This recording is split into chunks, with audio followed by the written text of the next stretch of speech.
Shri Beleshwar degree महाविद्यालय रे प्रथम थर रक्तदान शिविर हिंजिली ब्लॉक गंडरा और बेलगाम स्थित श्री बेलेश्वर डिग्री महाविद्यालय रे स्वेच्छाकृत रक्तदान शिविर अनुष्ठित होइथिला। कॉलेजर अध्यक्ष श्री रामकृष्ण गौड़ सभापतित्व करथिले। जिला कार्यक्रम अधिकारी श्री गणेश साहू जोग देई रक्तदान को परिचालना करुथिले। रक्तदान शिविर अध्यापिका अध्यक्ष और अण कर्मचारी प्रमुख उपस्थित थिले। अनुष्ठानर जातीय सेवा योजना तरफरु एही रक्तदान शिविर अनुष्ठित होइथिला।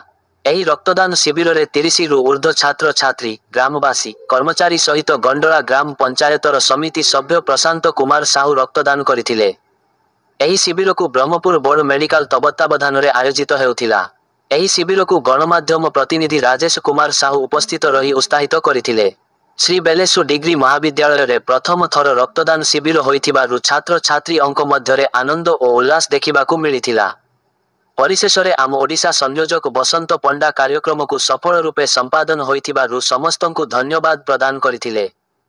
गंजाम जिला हिंजिलिकाटू ब्लॉक रूपी Krishnamurthy report live Odisha news update. Baleswar degree महाविद्यालय मंडला बेलगाम एनएसएस तत्वावधान क्रमे आम महाविद्यालय आज रक्तदान शिविर अनुष्ठित हो तेणु समस्त छात्र छात्री अति आनंदर सहित रक्तदान देवाई इच्छा प्रकट कर तेणुक आम ओडिशा संवाद एवं बेलेश्वर डिग्री महाविद्यालय एनएसएस संयोजक श्री गणेश साहू तत्वावधान क्रमे आम महाविद्यालय आज रक्तदान शिविर अनुष्ठित हो तेणुक समस्त सहयोग सहानुभूति सहनशीलतार यह शिविर अनुष्ठित होती समस्त उत्साह उद्दीपना रही तेणुक आम समस्त धन्यवाद ज्ञापन एसहित आम महाविद्यालय समस्त अध्यापक अध्यापिका कर्मचारी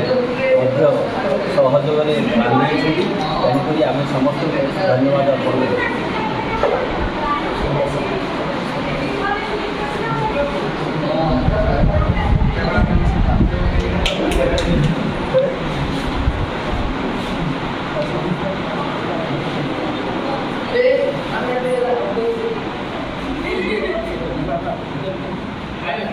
Ayo,